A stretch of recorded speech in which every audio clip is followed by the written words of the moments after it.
I am Robin Bennett. I'm one of the co-founders of the Dog Gurus. Susan Briggs is over there. She's the other co-founder of the Dog Gurus. And together, the Dog Gurus, our company helps pet care businesses launch, grow, and profit. We help pet care businesses grow by offering business consulting services. And we also offer staff training programs to help you train your staff. So that's what we do. What we're going to talk about today is all about, like I just said, for those that weren't there when I said it, favorite products that you might use or might be interested in, or innovative ideas, anything that are fun for the dogs, or maybe they help your business or they help you to be more productive. All that whole category is stuff we're going to talk about today. So I will let you kick it off, Susan, with whatever. All right. Well, I guess we'll start with the fun stuff because I have categories. I did a brainstorming session on this, but a lot of this is like tried and true stuff from that's been around even back when I owned my pet business. But I think some of it's important depending on the department we're in. But we'll start with some fun stuff. In fact, I'm such a sucker for trying out things people mention for my dog that this is my latest purchase, which I haven't even got set up yet. It's called the Wicked Bone, but one of our members talked about this a few weeks ago, that it's heavy, but you can charge it and you put an app on your phone, of course, and then you can direct it like a little remote control car and play with the dog with this. It has wheels. See how it goes? That's really cool. It is, but since there's an app that had to be loaded, I haven't done that and played with my dogs yet because I did take a little bit of time off. But it had really high reviews on Amazon, and I do trust one of our members who said it exhausted a Frenchie, that it could be a great individual playtime toy or an enrichment toy, probably one dog at a time, but could be something fun and different and would be great, I think, videos on social media. Show your techie. We know the new generation loves tech toys. That's like the newest thing hadn't heard of, and of course had to buy and haven't used. There we go. Tech toys. So I have two tech toys. These have been around a while, but they have been improving them and upgrading them. But one is the Pup Pod. It looks similar shape to a Kong. This is also an electronic toy that could be used for individual play or one-on-one enrichment. Probably wouldn't use it as a group environment because usually it does involve treats. But this also has an app. You program it, and basically the idea is you teach your dog that when they touch this, they get a treat. So the good thing about it is that once they learn to touch it, you can actually do it from a distance. So you can actually send the dog like to a different side of the room. They touch it, they come back for their treat. Or if you're at home, a lot of the times when I'm trying to exercise my dog, especially when he was younger, and he had a lot of energy, if I didn't take him for a walk, I would put this at the bottom of the stairs. And so he would have to go down the stairs, touch it. When he touches it, it makes a noise, and that noise tells him he's going to get a treat. So then he comes back upstairs to get the treat from me. So I don't have to go up and down the stairs, but it was good for getting him to do that. So that's a really fun little toy as well. The other toy, this is more used most often for that trainers use this a lot. It's called the Pet Tutor. It's a similar principle where you can actually reward your dog for doing something. And this has a remote control. So you can actually mark whatever behavior they're doing.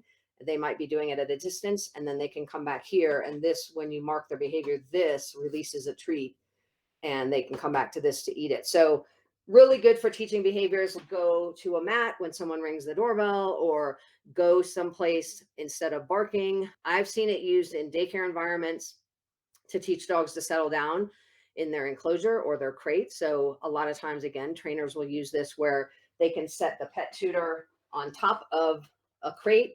And when the dog is not barking, they can reward the dog. And they take the base off and the treat falls right into the crate.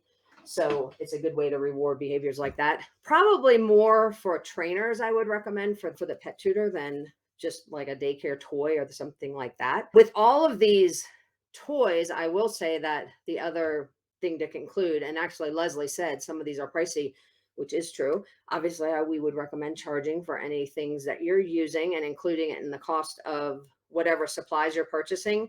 But you can also, if dogs really like something, you can also sell them in your facility as well. So there's an opportunity for retail as well with some of those toys. Then we'll switch to, do you have another one you want to go to, Susan? Wait, are you there? Yeah, I'm here. Sorry, there's some noise in the background. I was trying to keep Like, where's the mute our button? audience from hearing.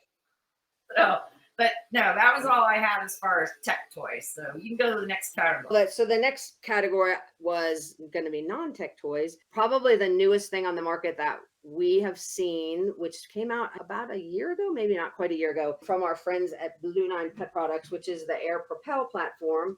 So I have one here.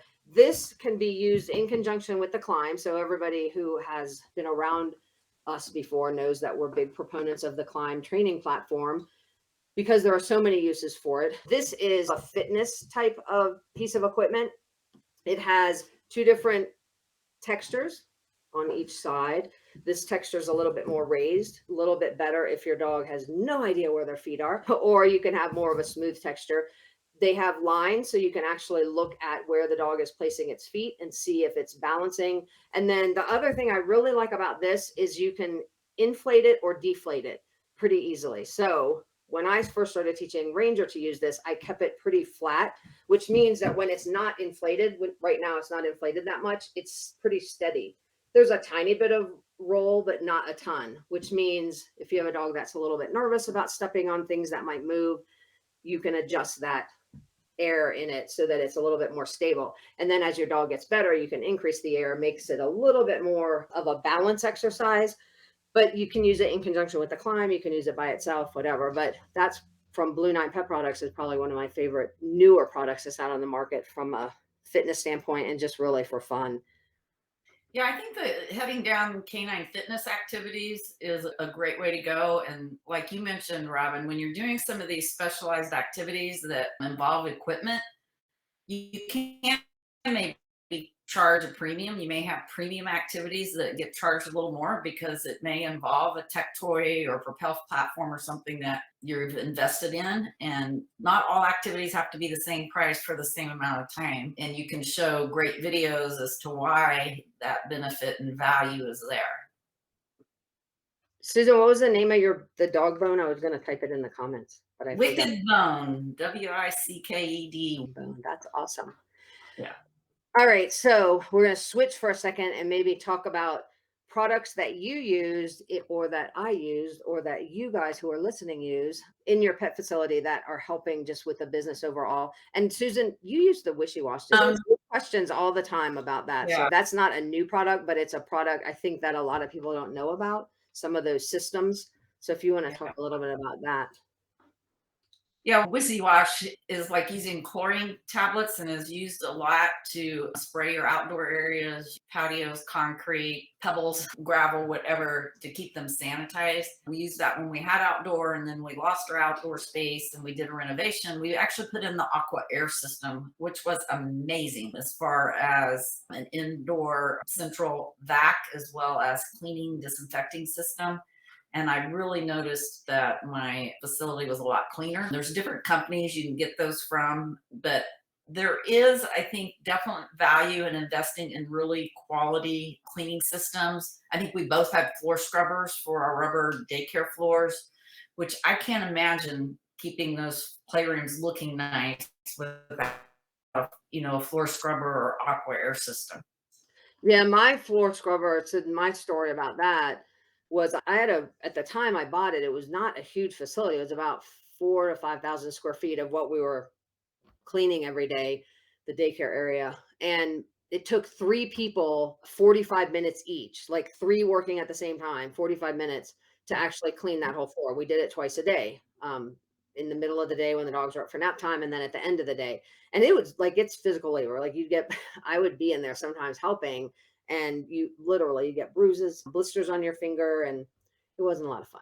But so I started looking at that floor scrubber, and when I invested in one, and I'll tell you about that, how to find one in a second, but I ended up renting one with the option to buy. I think it was a rental for 2 years with the option to buy it for a year for $1 after 2 years. So I did that because I couldn't afford to buy one outright at the time.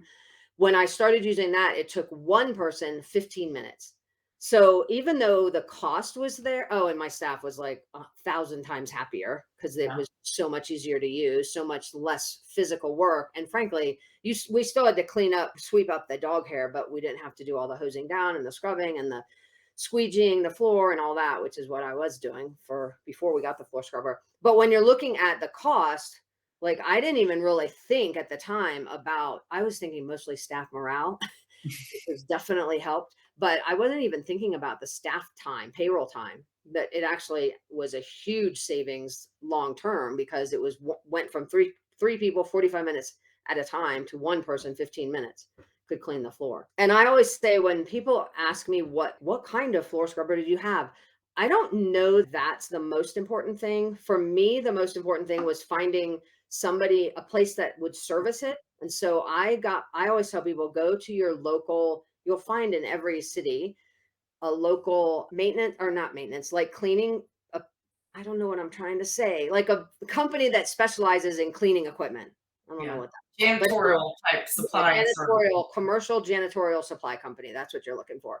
And then find out what they have. And then when I bought mine, I did do a maintenance agreement where someone would come out every month and just service it for me. If you have somebody that can do that in your facility, that's awesome. But they take, as you can imagine, a lot of wear and tear. So that was well worth it. They would come out and there'd be hair in it and they would clean all of that out to make sure it ran properly. And we really never had any problems with ours maintenance wise. But I think part of that was because we had it was having maintenance done on it every single month to make sure it stayed in good. Yeah, and SMT and Health Technologies are a couple of pet specific vendors that can help you with equipment and cleaning supplies. And I think one thing I would investigate, especially if you're bigger and going through a lot of cleaning supplies, are like the dispensing systems that pre-measure out the amount so that people are mixing right and not wasting any of your cleaning products. I think that's another piece of equipment that can pay for itself. Yeah, especially you'll find that even though you might give them like a measuring cup, a lot of people won't use it. They just do the pour method, and you end up going through a lot of cleaning supplies that way, probably way more than you need. And if you have that automatic dispenser that gives you the right amount, you cost money on the front end to install that, but it will save money in the long run. So Tasha, I'm not sure I understand your question, so you might have to clarify. Tasha said, what do you guys think about having products that are used for like homeless dogs that people have? But I'm not sure you finished that thought. I'm not sure. So if you want Yeah. to add detail to that, we can answer that for you.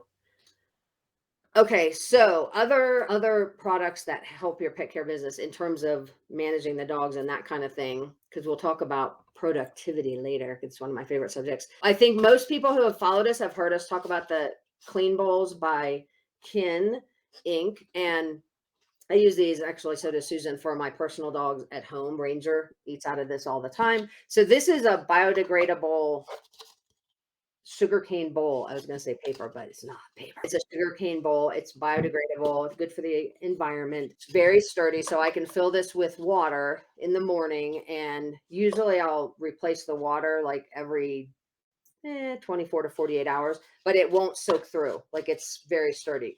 So my dog gets his water in this. With this sugarcane fiber bowl, you actually have a frame that goes over it. And so that's what keeps this from being like pushed around.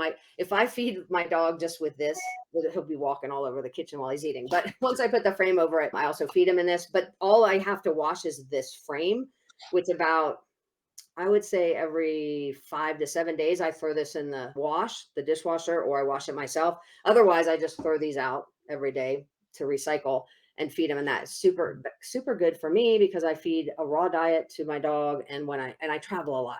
So for both of those reasons, this is easier for me to feed. But for pet care facilities, it will save your staff time of having to wash. And I would probably, like with my dog, I use the same food bowl for the morning and night. And then I toss it and start over the next day, mostly because in the evening is when he gets most of his raw food. But you can use this for a day of feeding in your pet care facility, toss it away. And for the entire dog's stay in the lodging, they have this one frame, which you really don't even have to wash until that dog leaves, unless they're there for a very extended period of time. But let's say you have a dog that's lodging with you for 4 days, this only would get washed at the end. So you're saving a lot of staff time, not having to wash the dishes all the time, which will again help staff morale. And in today's day where staff shortages are very common, it frees up your staff to actually do more with the dogs than just washing food bowls. So we love that product. You can get those from Kin Inc. And I'll put a link in there in a minute as well.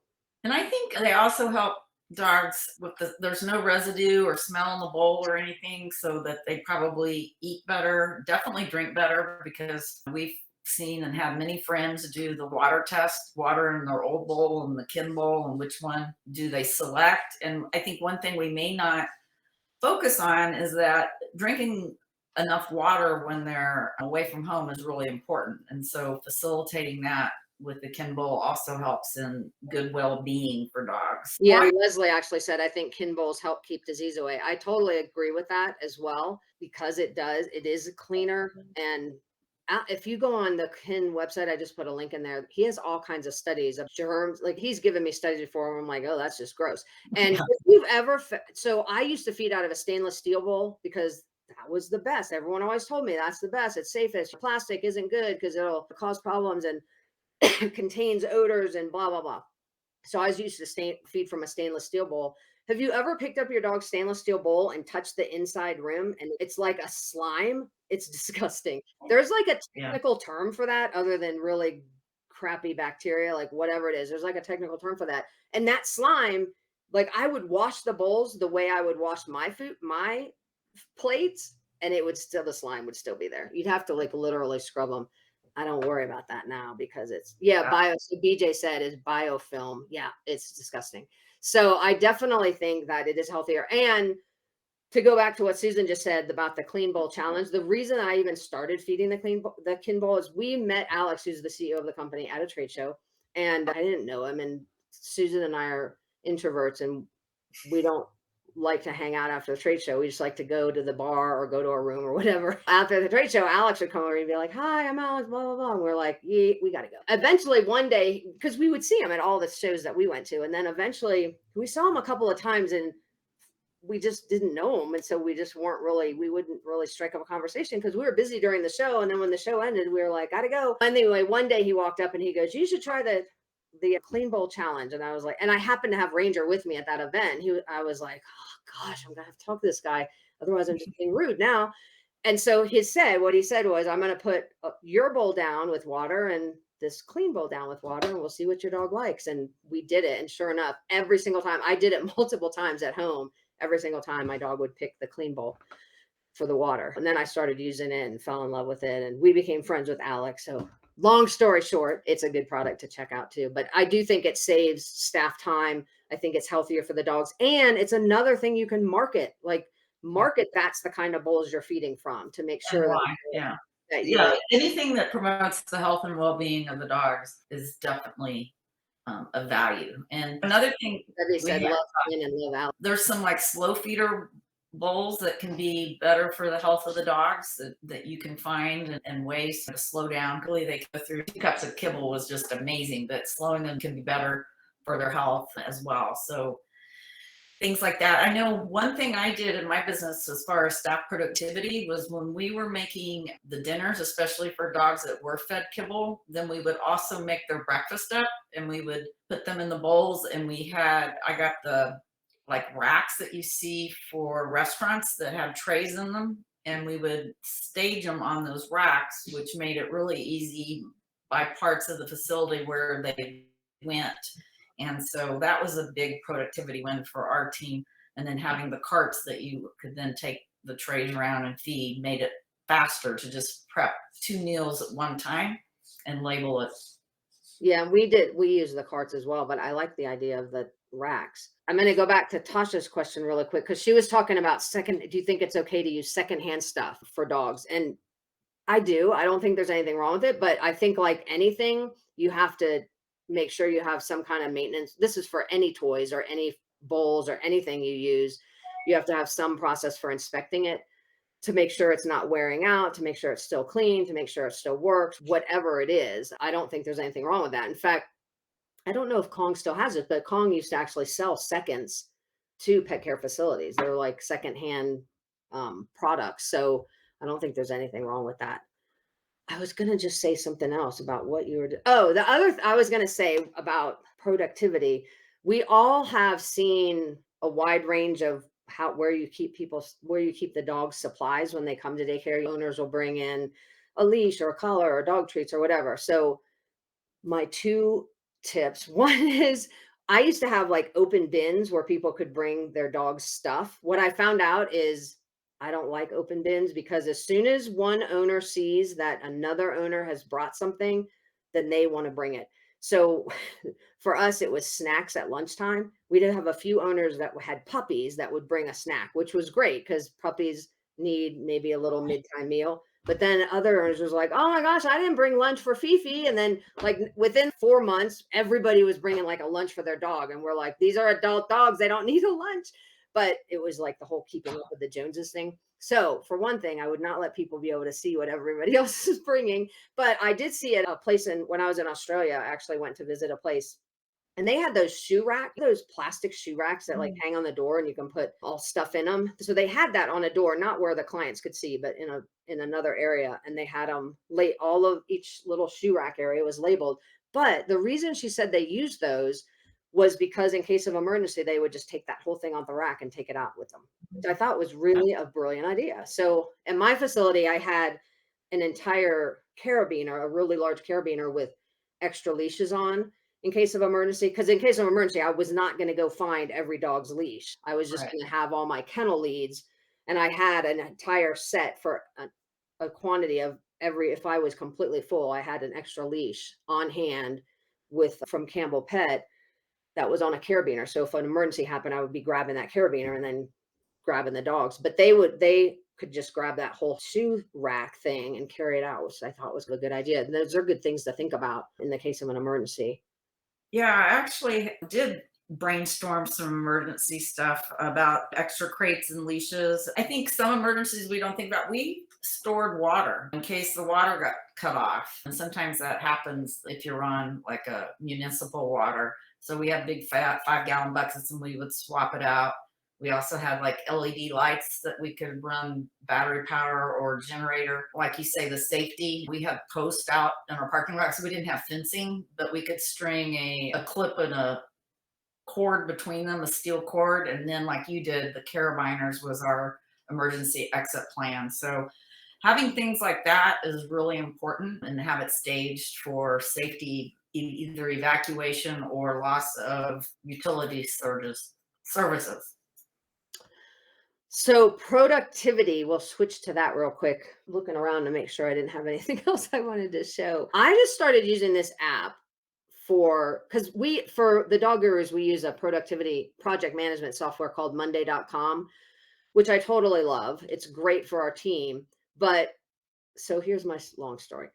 Everything I do has a story apparently to it. So I've been using Monday.com for the dog gurus, but I had a private board for just me, just for my own personal stuff. And it would be like stuff for my chorus that I sing in, or stuff errands I had to do, or whatever. And that's been working fine. But then at one point, what would happen is I would go in, like on the weekend, I would go in to see what I personally had to do. And then I would get sucked into dog guru stuff. So I decided that was not good for me because I was trying not to work on the weekends. But because I was trying to figure out what projects I had to do for me personally at my house, I would go into Monday.com and invariably, because I have no willpower whatsoever, I would look at what's in Monday. And so I finally decided I need to stop that. So I just found this free app called Things. And I think I used it a long time ago before we got Monday, but Things is an app I can have on my phone or it's on my computer, my phone, and my iPad. And so I can access it wherever. But it's just a really simple productivity software. You can keep track of recurring activities that you might be needing to take care of, things that you don't necessarily need to share with others. I can be on a walk and then I'll think of, oh, I forgot. When I go to the store, I need to get XYZ. I can just tell Siri to add it, which is awesome because most of my ideas don't come when I'm right there sitting at my computer or my desk or whatever. So I like it for that reason. So I think really figuring out systems that keep you organized and not just having yellow stickies everywhere on your desk, or you take notes in a million notebooks and then never consolidate them, I think is really important. So Things was totally, well, actually it wasn't free. I did have to buy it for whatever device I had it on, but it wasn't very expensive at all. Awesome. Love it. What are some of the softwares that people use for, what's it called? Time tracking. That's one we get a lot of questions on. And I know there's a couple different ones out there, but I would be looking at softwares that systems that you can use if you have a lot of staff to have them checking in and checking out and running, making payroll easier. So I I think think a lot of those people use When I Work. I've heard When I Work a lot. yeah, I think that one's probably the most common one that I see. And even just hiring somebody to run your payroll for you, so you're consolidating the hours and sending it to somebody could be a big time saver as well, which a lot of the companies do that now. If you have QuickBooks, they have a system that will do that. So looking at those kinds of systems as well, I think are huge. And I think some of the team communication apps are time savers as well as fostering better productivity. So Slack and setting up channels for different, like you might have a leadership channel versus everybody channel versus business stuff or just fun notes. Having some of those communication apps, I think, is definitely helpful for team and saves you time, especially if you have people that are different shifts. Yeah, so BJ actually said about going back to the storage, storing water, critical in California, wells are low, water may not get routed during fire. So the storing the water thing's a great idea because I never did that. So I think I love that. And then BJ also said they use Square for payroll, easy for staff, easy to verify, very efficient. And that's what you're really looking for when, in terms of productivity, you're just really looking for how can things be more efficient. I am like obsessed with saving time. Like literally, I am obsessed with it. So when I'm doing anything and I find myself doing it over and over, I am looking for a way to simplify it. I don't care whether it's like an email I send out all the time. I'm going to create a template so that I'm just cutting and pasting that email instead of having to retype it every time. Like simple things like that, up to things like BJ's talking about, where just how can you really efficiently do your payroll because you're going to have to do it all the time. So if you're like putting it off, which payroll you really can't put off because your staff's not going to be happy. But if you're finding there's things that you're just like, I'm just not going to do that because it's such a time suck, figure out a way to make it more efficient. And it'll get easier and easier with each iteration if you're working on it that way. So definitely looking at that. The other fun thing I had written down and I didn't mention it is the splash pads are really popular right now. If you guys don't have a water park at your facility, or maybe you don't have a pool, first of all, you don't have to have an in-ground like a big pool. You can do just little kiddie pools, which a lot of daycares do in the summer. But now they have these splash pads and they used to be pretty expensive, but there's a lot of them on the market now that are a lot more inexpensive. And it's basically something you hook up to the hose and then it has just different holes in it that spurt out water or come out like a sprinkler or whatever. So that might be a fun activity to Yeah. try too. Just make sure you store your kiddie pools, if they're the plastic ones, very safely to where they can't turn over on a dog accidentally because you want to avoid a tragedy. So we know people like drilled holes in them and got a big carabiner and attached them to the fence so they can't fall over on a dog. But great for keeping the dogs cool as long as you're not on a water shortage situation. Yeah, that is true. So Tasha had another question. How do you feel about a border for aggressive dogs and some pros and cons? I would, in terms of just taking aggressive dogs, I think every facility has to determine what their level of comfort is for having aggressive dogs in the facility. We would typically recommend that you don't take aggressive dogs unless you've got somebody experienced in managing that. It's a huge risk. Most of the time your insurance is going to want to know that you have whether or not you're taking those kinds of dogs, and your insurance will be higher if you are. A lot of times some insurance companies won't even cover you if you are taking aggressive dogs. But if you are going to take them, then you do have to have someone qualified to work with them. Or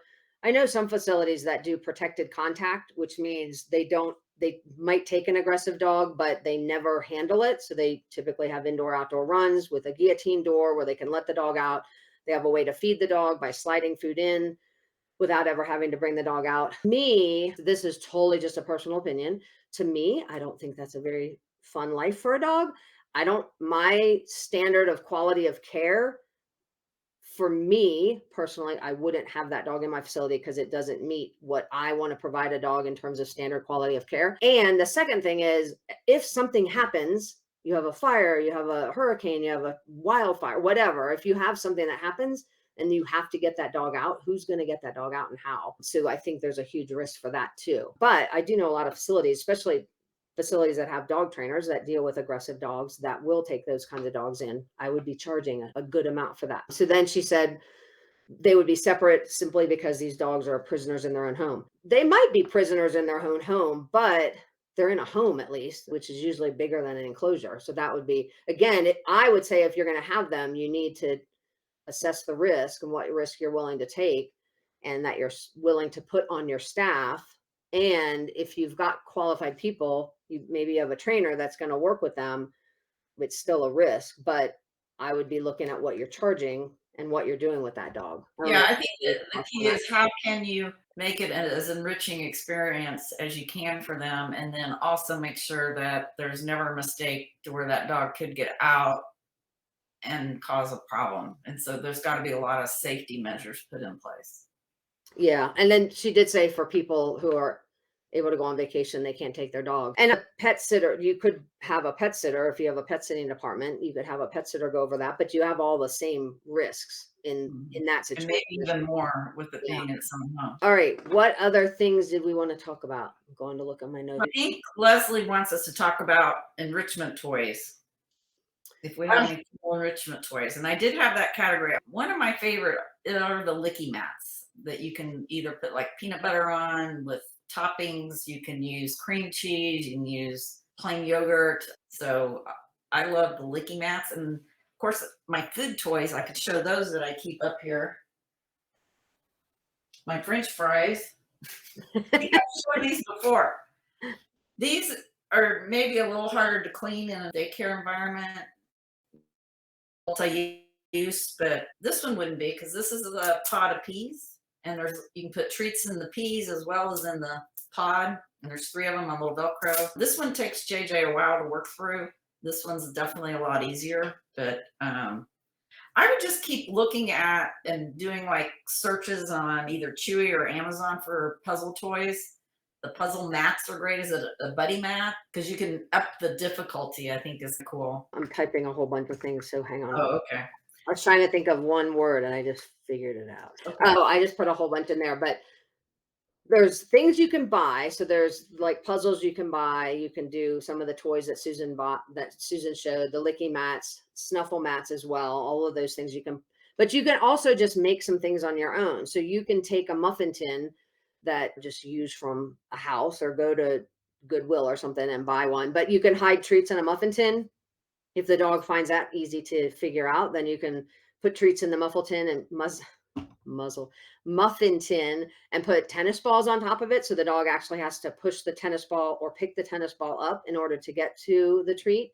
So that's another fun toy. Any kind of obstacles, and you can go out and buy obstacles, but hey, you all got brooms and mops. You can make a little jump in the room out of your brooms and mops. You can get hula hoops. You can get climb, which we were big proponents of the climb, where you can get the dogs to go on something, under something, around something, going over something. So any obstacle that you can create, you could use any kind of equipment that you already have in your facility and just do games like follow the leader, where you're walking over that object or obstacle and the dog's following you. If you have any kind of agility equipment, any kind of tunnels, and for some dogs, you don't have to get the official agility competition level stuff. Like I just got a bunch of baby tunnels from not baby tunnels from the baby store, from the toy store, where those are good for smaller dogs. The huge dogs aren't going to fit in those, but for a lot of the smaller dogs and medium-sized dogs, they're fine. Any kind of basic tricks, so simple tricks you can teach the dogs. If you've got a little bit of experience, it doesn't necessarily have to be a trainer. You can just go get a book about tricks. And there's a lot of really easy tricks you can teach that just read how you do it or watch a video and do it. They're not that complicated. And then I would also say any kind of scent work or nose work. As just was saying on another Facebook Live we were on today, I just signed up for a class with Fenzi Dog Academy to do nose work, to teach my dog nose work. He's almost 6 years old. And one of the first exercises today was scattering treats on the floor and teaching my dog to go find the treats. I was like, wait, I've been doing that with him all my life. I didn't know I was practicing nose work at the time.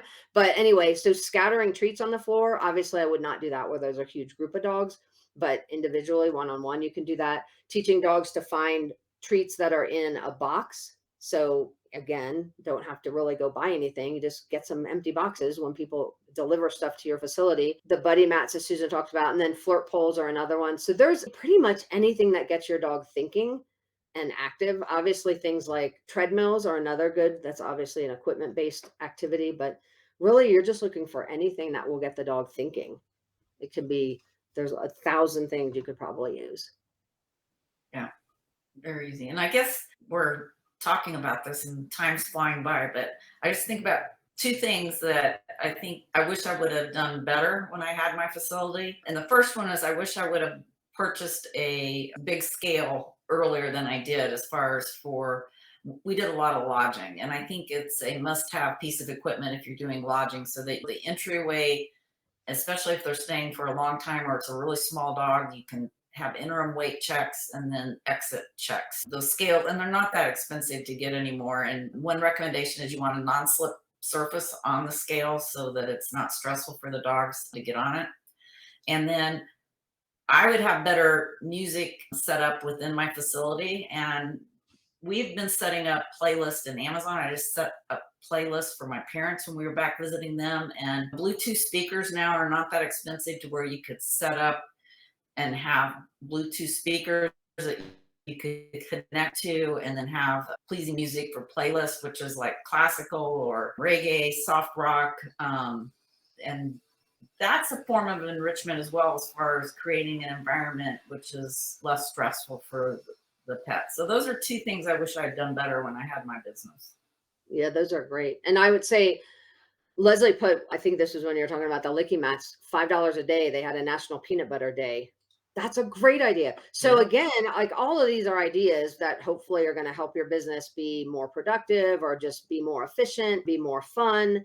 But you also want to make sure you're marketing all of these things, whether it's, hey, look, we're so efficient so we can have more time with the dogs, or we use the kin ball because we really care about pet health, and we have all these fun activities and fun toys for your dogs. Like, market all of it to let your pet parents and potential clients know what you do and why you're set apart, but also charge for the fact that you're spending the money to do those things, and charge appropriately, because people will pay more when they know that they're getting more for what the care quality that their dog is getting when they come to your facility.